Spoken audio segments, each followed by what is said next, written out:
ایک واقعہ سنا کے میں اپنی بات کو ختم کرتا ہوں کہ پورے اسلام پر عمل ہوگا میری اور آپ کی کامیابی ہے۔ ایک شخص کا انتقال ہو گیا، کتابوں میں ایک واقعہ لکھا ہے، ایک شخص کا انتقال ہو گیا، جب اسے آگ قبر میں رکھا گیا اسے عذاب قبر شروع ہو گیا۔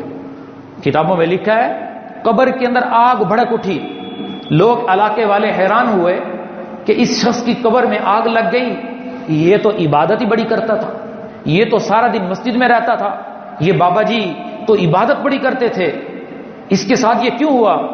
تحقیق کرنے پر پتہ چلا کہ بابا جی عبادت خوب کرتے تھے لیکن سود کے اوپر پیسے دیتے تھے، بینک کے اندر سود پر پیسے رکھے ہوئے تھے، سودی معاملہ کرتے تھے۔ سود کا معاملہ کرنے والا اللہ سے اعلان جنگ کرتا ہے، فَأْذَنُوا بِحَرْبٍ مِّنَ اللَّهِ وَرَسُولِهِ، اللہ سے بغاوت ہے، اللہ کے رسول سے بغاوت ہے، اللہ اور اس کے رسول کے ساتھ اعلان جنگ ہے۔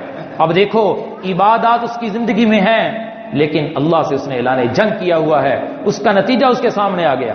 تو آج ہم نے اس مجلس میں یہ عزم کرنا ہے کہ ہماری زندگی میں عقائد بھی ہوں گے، عبادات بھی ہوں گی، معاملات بھی ہوں گے، ہماری معاشرت بھی ٹھیک ہوگی، ہمارے اخلاق بھی ٹھیک ہوں گے۔ ہم معاملات سیکھیں گے، معاشرت سیکھیں گے، اخلاقیات سیکھیں گے۔ یہ اللہ والوں کی مجلس سے یہ چیزیں حاصل ہوتی ہیں۔ جو لوگ اللہ والوں کی مجلس میں آتے جاتے ہیں، نیک لوگوں کی مجالس پہ بیٹھتے ہیں، اللہ پورا دین ان کی زندگیوں میں نافذ فرما دیتے ہیں۔